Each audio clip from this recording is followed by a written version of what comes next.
Hey una verdad oscura que muchos rijan, una verdad que es en lo más profundo de nuestra psique, esperando ser reconocida. Nadie podrá amarte verdaderamente hasta que comprendas esto. No es el mundo el que nos rechaza, ni son los demás quienes fallan en darnos amor, es el alma fragmentada la que no puede recibirlo. Como diría Jung, aquel que mira hacia afuera sueña, pero aquel que mira hacia adentro despierta. Y es precisamente en es despertar interior donde empieza todo verdadero amor. ¿De qué serve el afecto externo, si nuestra sombra interior no ha sido abrazada? ¿Cómo podrá alguien ver tu esencia, si tú mismo la niegas? El amor auténtico no se construye sobre máscaras ni proyecciones, sino sobre la integración de todo lo que es, tu luz y tu oscuridad. Hoy vamos a explorar eso que debes entender no para que otros te amen, sino para que tú seas capaz, al fin, de recibir. Es amor sin miedo, sin resistencia, sin sabotaje. Porque el amor verdadero comienza en la profunda aceptación del ser total. En la profundidad del alma humana, la proyección funciona como una barrera invisible pero poderosa. Es uno de los mecanismos más sutiles que operan en nuestra psicología, y sin embargo, es también uno de los más determinantes a la hora de impedir un amor verdadero y duradero. Carl Jung describió la proyección como el acto inconsciente de atribuir a otros aspectos de nuestra propia psique que no hemos reconocido ni integrado. En el contexto de las relaciones, esto significa que muchas veces no amamos a la otra persona tal como es, sino que amamos la imagen que hemos depositado sobre ella. En lugar de encontrarnos con el otro desde una verdad profunda, nos relacionamos con un espejismo moldado por nuestras heridas, deseos reprimidos y expectativas inconscientes. El problema no está tanto en la proyección como fenómeno psicológico, ya que es inevitable y forma parte del desarrollo de la conciencia, sino en nuestra falta de conciencia sobre ella. Cuando no sabemos que proyectamos, confundimos el símbolo con la realidad. Vimos a la perja como el salvador, el padre ausente, la madre incondicional, el refugio emocional, el enemigo temido o el traidor potencial. En todos estos casos, la persona real se pierde detrás del velo de nuestras fantasías internas. El otro deja de ser un ser humano con su propia complejidad y libertad, y se convierte en un recipiente para nuestras pulsiones inconscientes, y en ese terreno, el amor no puede florecer. El amor auténtico requiere presencia y visión clara. Pero la proyección es niebla, es confusión, impide el encuentro genuino porque sustituye el descubrimiento del otro por una reproducción de viejas dinámicas emocionales no resueltas. Muchas veces, sin darnos cuenta, buscamos a alguien que encaje perfectamente en nuestros guiones inconscientes. Repetimos patrones una y otra vez, atraemos a personas que nos confirman nuestras heridas, todos me abandonan, nadie me escucha. Siempre tengo que dar más para que me quieren. Así, el ciclo se perpetúa porque no estamos realmente eligiendo desde la libertad, sino desde una necesidad de confirmar aquello que creemos sobre nosotros mismos y sobre el amor. La proyección también nos protege, paradójicamente, del terror de la intimidad real. Amor implica ver y ser visto, implica abrir espacios vulnerables donde nuestras máscaras caen. Pero si no hemos hecho el trabajo interno de mirar nuestras propias sombras, de cuestionar nuestras narrativas internas, de sentir el dolor que evitamos desde hace años, entonces amor de verdad nos resulta insoportable. Es más cómodo amar la ilusión que hemos proyectado. Es más seguro culpar al otro cuando no responde a nuestras expectativas que asumir que quizás lo que dul es una herida antigua que aún no hemos querido tocar. No hay mayor obstáculo para el amor que ver al otro no como un ser libre, sino como una función de nuestras necesidades inconscientes. Y sin embargo, esto es precisamente lo que sucede cuando no trabajamos con nuestras proyecciones. Lo más doloroso es que muchas relaciones se inician desde estas ilusiones. La pasión inicial puede ser, de hecho, una forma intensa de proyección mutua. El proyecto en ella a la madre que lo cuidará. El proyecto en el al padre que finalmente no le abandonará. Todo parece mágico al principio, pero es una magia construida sobre imágenes distorsionadas. Cuando el velo comienza a caer, cuando el otro empieza a mostrar su humanidad, sus límites, sus heridas propias, sentimos desilusión. Y ahí surge la frase común, ya no eres como antes, no es que la otra persona haya cambiado, es que nuestra proyección ya no funciona, ya no sostiene la imagen idealizada. Lo trágico es que en ese punto muchos terminan la relación y buscan otra, sin comprender que lo que ha fallado no es el amor, sino la manera en que lo han concebido. Así, saltan de perja en perja, levando consigo las mismas proyecciones, repitiendo los mismos ciclos, perpetuando el mismo dolor. Y la paradoja se vuelve evidente. Anhelamos el amor, pero no estamos dispuestos a soltar las proyecciones que lo impiden. Queremos que nos men por quienes fingimos ser, y queremos amar a quienes creemos que son, no a quienes realmente son. Salir de esta trampa requiere un acto de coraje, requiere mirar hacia dentro, hacer consciente lo inconsciente, observar nuestras reacciones emocionales y preguntarnos, ¿qué parte de mí estoy viendo en el otro? ¿Qué expectativa estoy proyectando? ¿Qué miedo está activando esta relación? ¿Estoy viendo al otro o estoy viendo mi propio reflejo? El proceso no es fácil. Implica desmantelar fantasias profundamente arraigadas. Implica reconocer que el otro no vino a completar, a sanar, ni a darte el amor que tú no sabes darte. Implica aceptar que el amor comienza cuando dejamos de buscar espejos y empezamos a ver personas. En ese momento y solo en ese momento, el amor deja de ser una proyección y se convierte en un encuentro real. La sombra es uno de los conceptos más fundamentales y transformadores del pensamiento junguiano. Representa todo aquello que no reconocemos como parte de nosotros mismos, lo que hemos reprimido, negado o considerado inaceptable, no desaparece por el mero hecho de ser ignorada, al contrario, se fortalece en la oscuridad. En las relaciones humanas, especialmente en las amorosas, esta sombra ignorada se manifiesta inevitablemente, y lo hace con una fuerza que muchas veces destruye lo que más anhelamos conservar. La sombra sabotea, no por maldad, sino porque ha sido exiliada de la conciencia, y busca una vía para expresarse. Si no somos conscientes de ella, si no la hemos integrado, proyectamos sus contenidos sobre quienes más cerca están de nosotros. Así, nuestras relaciones se convierten en escenarios donde nuestras partes ocultas actúan fuera de nuestro control.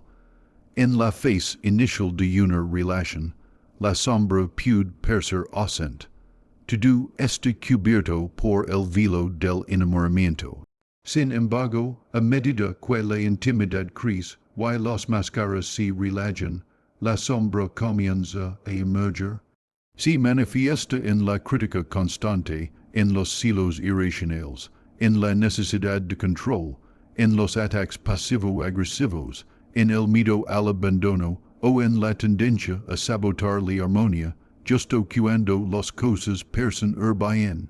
Muchas veces no entendemos por qué actuamos de cierta manera, por qué heremos a quien decimos amar, por qué nos distanciamos cuando más queremos acercarnos. Esa incomprensión nace del hecho de que la sombra no ha sido reconocida ni confrontada. Lo que no aceptamos en nosotros mismos, lo rechazamos en los demás. Si no hemos integrado nuestra propia rabia, criticamos la agresividad del otro. Si negamos nuestro deseo de atención, nos molestará el narcisismo ajeno. Si nos avergonzamos de nuestra vulnerabilidad, despreciaremos la sensibilidad del otro. En todos estos casos, no estamos respondiendo a lo que el otro es, sino a lo que despierta en nosotros de forma inconsciente. De este modo, la relación se convierte en un campo de batalla donde libramos guerras internas disfrazadas de conflictos externos. Es por eso que muchas relaciones terminan sin que ninguno de los involucrados pueda explicar con claridad que salió mal. La respuesta suele estar en aquello que no se dijo, en lo que no se vaya, en lo que fue reprimido, la sombra no trabajada. A veces, el sabotaje es más sutil, es el alejamiento progresivo cuando la relación empieza a volverse demasiado íntima. Es la sospecha injustificada que mina la confianza. Es la necesidad constante de conflicto como forma inconsciente de mantener la distancia emocional. Quien no ha confrontado su propia sombra no tolera la cercanía auténtica, por tem que el otro vea aquello que él mismo se niega a ver. El amor, en su forma más profunda, es espejo, y es espejo cuando no estamos preparados dul. La sombra tem ser revelada, tem perder el poder que ha ganado en la oscuridad. Por eso, muchas veces, preferimos relaciones superficiales, vínculos en los que la verdadera intimidad nunca se alcanza.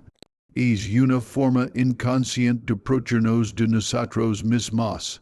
No obstante, la paradoja es que aquello que más decimos una conexión profunda, honesta, amorosa solo es posible cuando la sombra ha sido integrada. El amor real no es un espacio donde se oculta lo incómodo, sino donde se puede mostrar sin temor. Pero para llegar a ese punto, cada uno debe haber hecho un trabajo previo.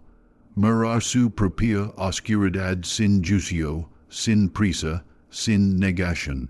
No se trata de superar la sombra, sino de convivir con ella, de reconocerla como parte legítima de lo que somos. Solo entonces dejamos de proyectarla sobre el otro. Solo entonces empezamos a relacionarnos desde la verdad, y no desde el miedo. En muchas parejas, uno de los dos se convierte en el contenedor de la sombra del otro. Esto genera una dinámica tóxica en la que uno carga con las emociones reprimidas del otro, la culpa, la ira, la inseguridad. Cuando esta dinámica no se es consciente, el equilibrio se rompe. El que proyecta siente alivio temporal, pero con el tiempo pierde el respeto por la persona que actúa como contenedor. El que absorbe la sombra termina desgastado, resentido, con la sensación de haber desaparecido dentro de la relación. Este tipo de vínculo no puede sostenerse si ambos no se hacen responsables de su propio material psíquico. El amor no puede ser el lugar donde depositamos nuestra basura emocional esperando que el otro la procese, aceptar la sombra no significa justificar comportamientos destructivos, significa asumir la responsabilidad de nuestras emociones, nuestras reacciones, nuestras heridas. Significa aprender a nombrar lo que sentimos sin culpar al otro, aprender a escuchar lo que molesta sin ponerse a la defensiva, requerir humildad, paciencia y un compromiso profundo con la verdad interior. Es trabajo es individual, pero sus frutos se manifiestan en lo relacional. Cuando dos personas han hecho este proceso, el amor deja de ser una lucha encubierta y se convierte en un espacio de transformación mutua. La relación deja de ser un campo de batalla y se convierte en un laboratorio de conciencia, donde cada encuentro revela algo nuevo sobre uno mismo y sobre el otro. La individuación es el proceso por el cual una persona se convierte en quien verdaderamente es. No se trata de volverse perfecto, ni de encajar en un ideal externo, sino de integrar todas las partes de la psique, los conscientes y los inconscientes en una totalidad coherente y auténtica. Carl Jung sostuvo que el amor genuino solo puede florecer entre individuos que han recorrido este camino de autoconocimiento y reconciliación interna. En el amor común, muchas veces buscamos en el otro aquello que no hemos encontrado en nosotros mismos. Esta búsqueda, aunque legítima en su deseo de completitud, se convierte en una fuente constante de frustración si no ha estado precedida por la individuación. El otro, por más que no puede sustituir el trabajo interno que nos corresponde realizar.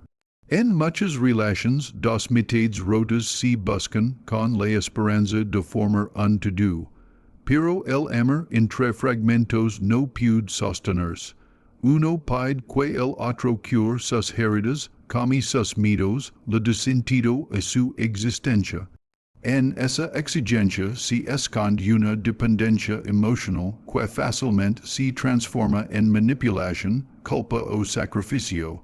El vínculo se vuelve tenso, cargado de expectativas, presionado por la necesidad de llenar vacíos personales. Es aquí donde se revela la importancia de la individuación.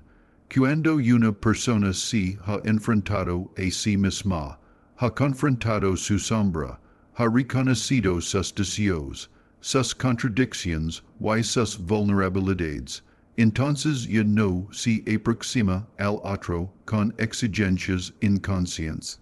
Se acerca con la disposición de compartir, no de absorber o ser absorbido. Este tipo de amor no es ciego ni ingenuo, es un amor que ve, que reconoce en el otro a un ser distinto, libre, completo. Ya no se ama desde la necesidad de completarse, sino desde la plenitud de haber aceptado la propia incompletud. No se exige al otro que leen nuestros silencios internos, sino que se le da espacio para que se quien es, incluso si eso significa momentos de distancia o desacuerdo. Cuando una persona ha recorrido el camino de la individuación, ha aprendido a estar consigo misma, ha descubierto que la soledad no es una amenaza, sino un lugar fértil donde el alma respira. Y desde esa libertad nace una nueva forma de amor, una que no encadena, sino que libera. En este sentido, el amor real no se construye sobre la fusión, sino sobre la coexistencia. Dos individuos completos que se eligen, no porque se necesitan desesperadamente, sino porque se reconocen en su mutua integridad. La relación deja de ser un intento de simbiosis y se convierte en una danza entre dos centros, cada uno con su propio eje, pero en movimiento conjunto. Esta forma de amor requiere valencia. Pork implicar renunciar a las fantasias del amor romántico que prompten salvación, que ofrecen la ilusión de que el otro nos completará mágicamente. Implica aceptar que la tarea de vivir con sentido es personal, y que ningún amor, por profundo que sea, puede hacer es trabajo por nosotros. La individuación no es un destino fijo, sino un camino continuo. En cada etapa de la vida, nuevas partes de la psique emergen, nuevas contradicciones se revelan, nuevos conflictos interiores pueden ser integrados. Este proceso exige honestidad, disciplina emocional, y una voluntad constante de mirar hacia adentro. En una relación amorosa, dos personas en proceso de individuación se convierten en espejos conscientes uno del otro. Y no se utilizan para escapar de sí mismos, sino que se acompañan mutuamente en el trabajo de ser cada vez más auténticos, se permiten crecer, cambiar, evolucionar, se apoyan en el dolor y celebran en la expansión, sin tratar de fijar o moldear al otro según un ideal personal. Este amor es raro porque es difícil, no se trata de pasión impulsiva, ni de dependencia mutua, sino de una conexión construida sobre el respeto profundo a la individualidad del otro. En él, los conflictos no se ven como amenazas, sino como oportunidades de crecimiento. Las diferencias no son defectos, sino portales hacia una comprensión más profunda. El otro no es visto como un enemigo cuando no responde a nuestras necesidades, sino como un ser autónomo con su propio proceso vital. Y en esa aceptación se construye una intimidad más real, más sólida, más duradera. Amor desde la individuación es también asumir la responsabilidad de lo que uno aporta al vínculo. Y no se culpa al otro por los vacíos propios, ni se exige que resuelva lo que aún no se ha resuelto internamente. Se entra en el vínculo desde la verdad con la capacidad de decir, esto es lo que siento, esto es lo que necesito, esto es lo que soy, sin esperar que el otro cargue con ello. Esta claridad no solo fortalece la relación, sino que la vuelve más humana, más viva, porque en ella no hay máscaras, ni jugos de poder, ni intentos de poción, solo dos almas caminando juntas, sabiendo que el amor no es la meta, sino el espejo del viaje interior de cada uno. El amor comienza con el autoconocimiento porque nadie puede dar lo que no posee ni recibir lo que no comprende, sin una relación consciente con uno mismo. Toda experiencia de amor se filtra a través de la confusión interna, los patrones heredados y las heridas no resueltas. Nos volvimos dependientes de señales externas para validar nuestra valía y terminamos midiendo el amor por lo que el otro hace o deja de hacer, por lo que nos da o nos niega. Pero esa dependencia no es amor, es necesidad disfrazada. Y la necesidad, cuando no ha sido reconocida desde su raíz, se vuelve exigencia. Exigimos al otro que leen los juegos que no hemos tenido el valor de explorar. Autoconocer es empezar a ver con claridad quiénes somos más allá de los roles, más allá de las máscaras, más allá de las historias que nos contamos para sobrevivir. Es un proceso que requiere confrontación, porque nos obliga a mirar nuestras contradicciones internas. Aceptar que no todo en nosotros es luz, que también habitamos la sombra. Muchas personas entran en relaciones sin haber hecho este viaje, y entonces esperan que el vínculo les revele quiénes son. Pero una relación no puede otorgar identidad a quien no la ha construido desde dentro. En lugar de ser un espacio de encuentro, se convierte en una fuente de ansiedad, de confusión, de lucha por definición y poder. Sin autoconocimiento, es fácil confundir atracción con amor, intensidad con conexión, y apego con compromiso. Es fácil también tolerar relaciones destructivas porque no se ha desarrollado un sentido interno claro de lo que uno merece o necesita. El desconocimiento de uno mismo nos vuelve vulnerables a la manipulación emocional, al autosabotaje, a repetir vínculos que nos dañan creyendo que es todo lo que podemos tener. Así se crea un ciclo. Buscamos amor para sentirnos completos, pero sin conocernos, elegimos mal, sufrimos, y luego usamos ese sufrimiento como confirmación de que no somos dignos de amor. El ciclo se repite hasta que alguien, a veces en un momento de crisis, decide morir hacia adentro. Morir hacia adentro es, en muchos casos, un acto de resistencia frente a una sociedad que nos enseña desde pequeños a morir hacia afuera. Si nos educa para ser aceptados, para encajar, para satisfacer expectativas ajenas. En ese proceso, muchas veces perdimos el contacto con nuestras emociones auténticas. Confundimos deseos aprendidos con aspiraciones verdaderas. Nos cuesta identificar lo que realmente sentimos, porque durante años hemos reprimido la tristeza, la rabia, la soledad, la vulnerabilidad.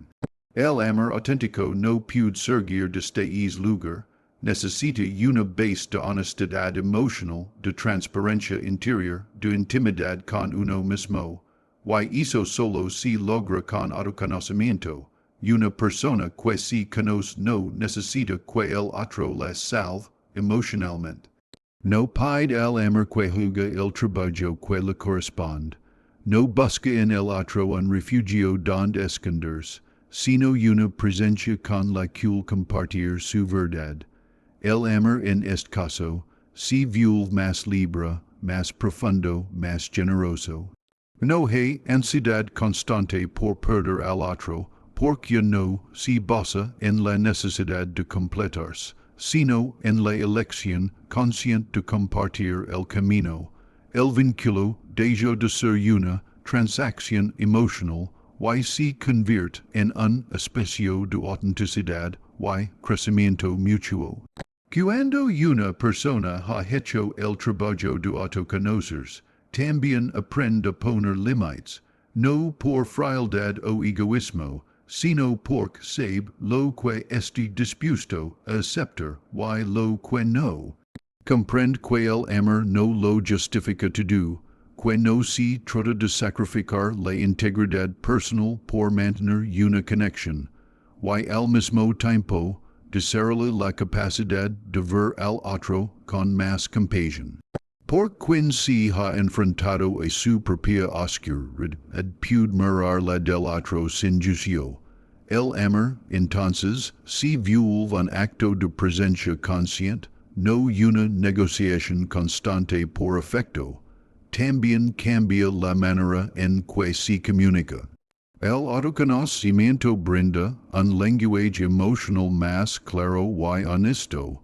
Se puede hablar desde la vulnerabilidad sin miedo, expresar necesidades sin manipulación, pedir sin exigir, escuchar sin defenderse. La relación se vuelve más fluida, menos reactiva, más madura.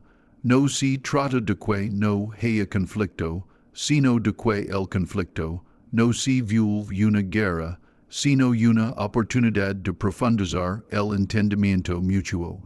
Se deja de reaccionar desde viejas heridas, porque esas heridas ya han sido vistas, nombradas, comprendidas. El amor que nace del autoconocimiento no idealiza ni se aferra.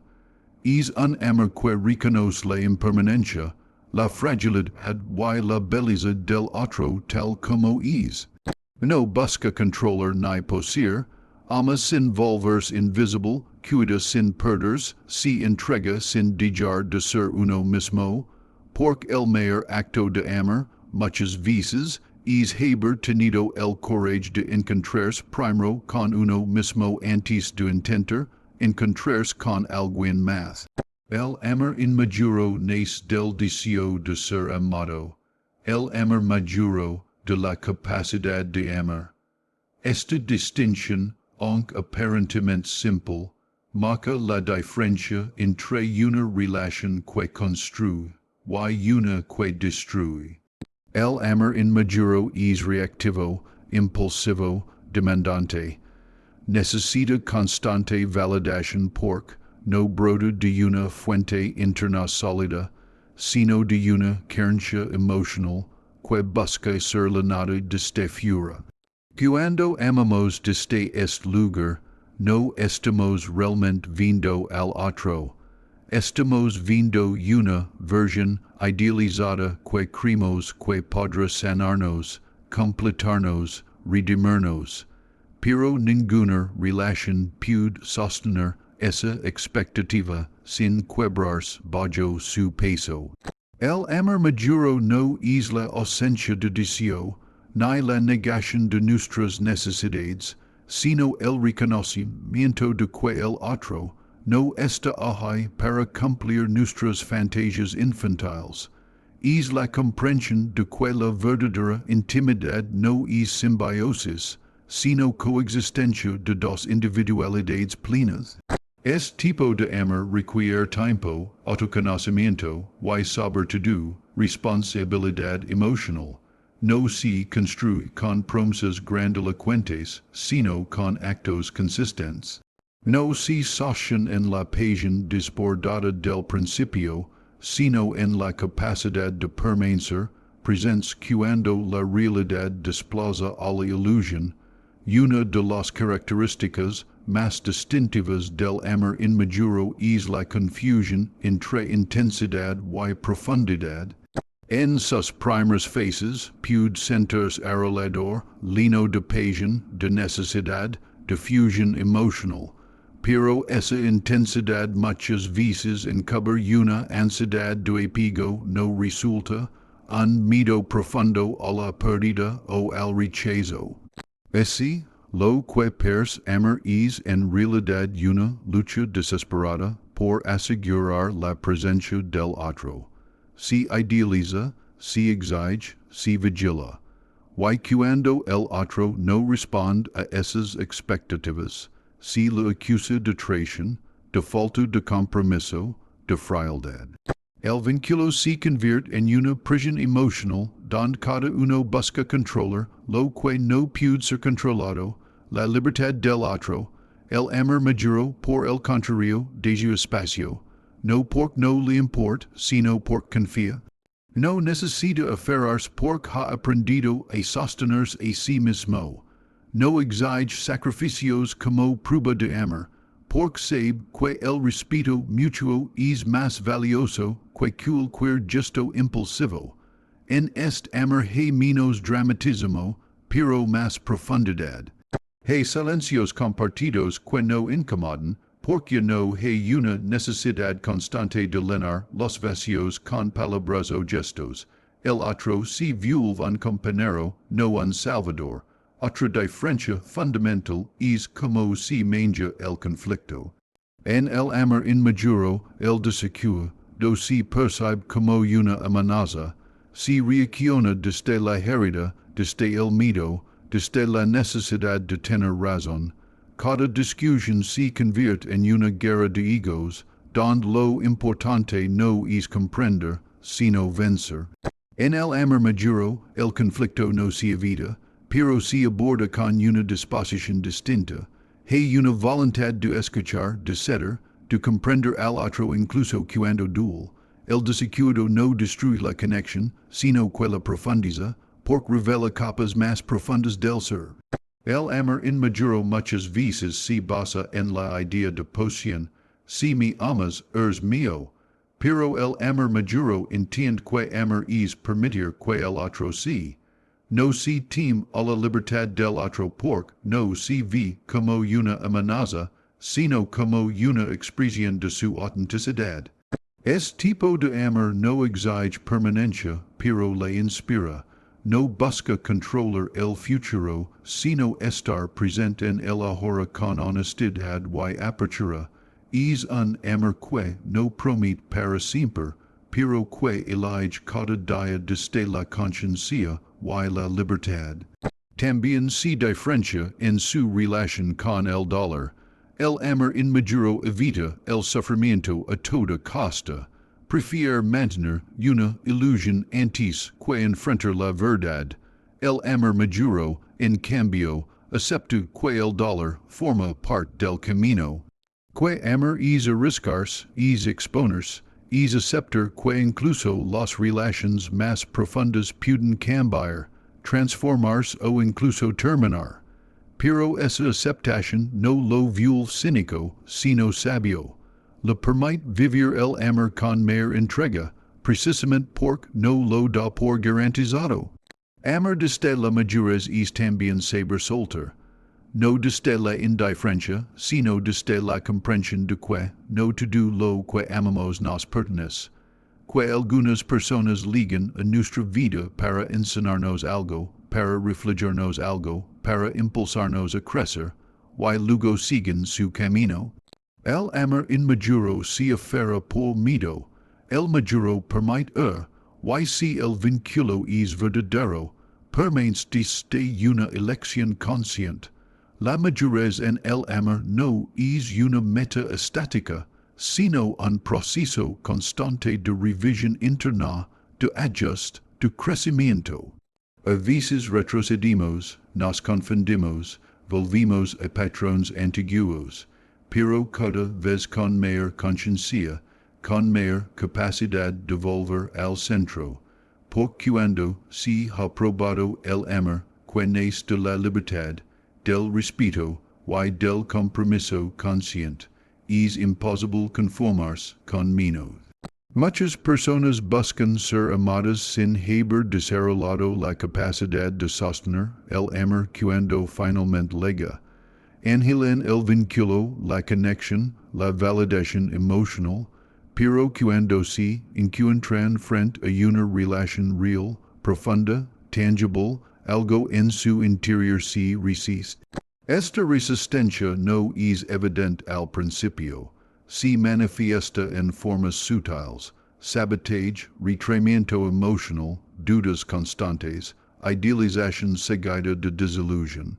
La razón de este fenómeno radica en que recibir amor verdadero es, en el fondo, un acto que exige apertura, vulnerabilidad y, sobre todo, un sentido de dignidad interna que muchos aún no han cultivado.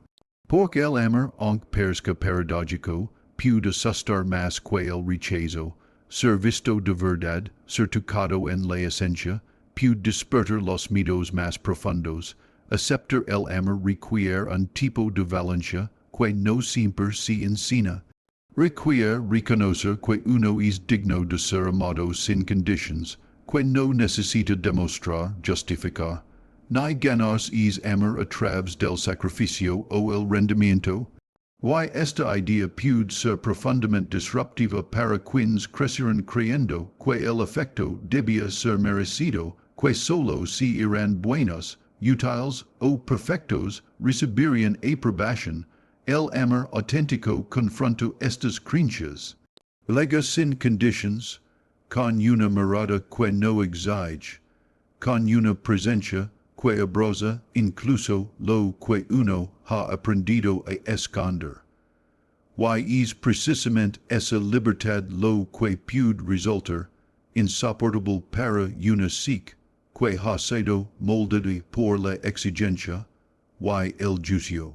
Quien no se ha reconciliado con su propia vulnerabilidad, suele interpretar el amor como una amenaza, porque amor no es solo dar, sino dejarse tocar, no es solo cuidar, sino dejarse cuidar. Y permitir eso implica derribar las murallas que uno ha construido durante años para aprovecharse del dolor. Entonces, aunque racionalmente se desea el amor, emocionalmente se lo rechaza, se busca, se encuentra y luego se escapa, O si lo degrada, si lo duda, si lo castiga, como si el inconsciente didra, esto es demasiado bueno, no pude ser real. O peor aún, no soy suficiente para esto, así que mejor lo destruyo. Yo antes de que me destruya a mí. Es conflicto interno entre el deseo de amar y el miedo a recibirlo crea dinámicas paradójicas. Si atrin personas que ofrecen afecto genuino, pero si les rechaza porque no generan la adrenalina de la inseguridad. Si eligen vínculos inestables porque si confunden intensidad con amor verdadero. Si sabotean relaciones sanas porque el sistema no ha aprendido a sostener la calma, la ternura, la reciprocidad. Y este patrón puede repetirse durante años si no se es consciente. Porque el problema no está en los otros, sino en la propia capacidad de recibir. Recibir amor no es un acto pasivo.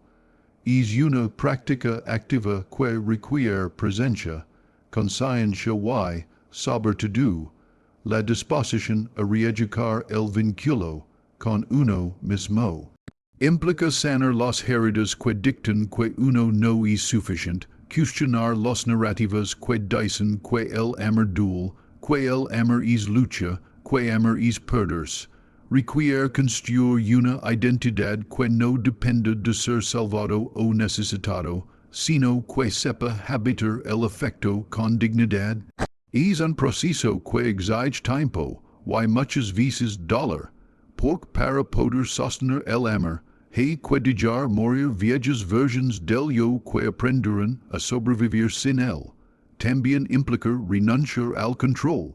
Muchas personas no logran recibir amor porque quieren que llegue de una forma específica, según una imagen interna que han construido sobre cómo debe ser el afecto.